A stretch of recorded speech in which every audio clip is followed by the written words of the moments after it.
इन कलिमात के साथ मैं आखिर में ये ऐलान करना चाहता हूं कि I am parting ways with politics for now, और फिर अल्लाह को जो मंजूर हुआ कल किसी ने नहीं देखा। साथ ही साथ मैं अभी 15 मिनट पहले मैंने कुछ लिखा है और वो मैं आप लोगों के साथ तरन्नुम में अगर शेयर करूं तो मेरे जज्बात की शायद किसी हद तक अक्कासी मुमकिन हो।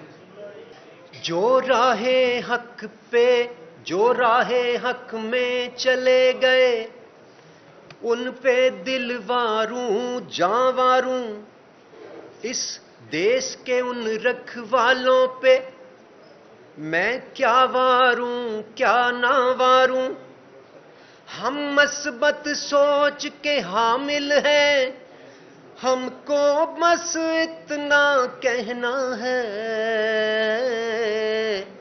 इस देश को कायम रहना है, इस देश को कायम रहना है, इस देश को कायम रहना है, इस देश को कायम रहना है।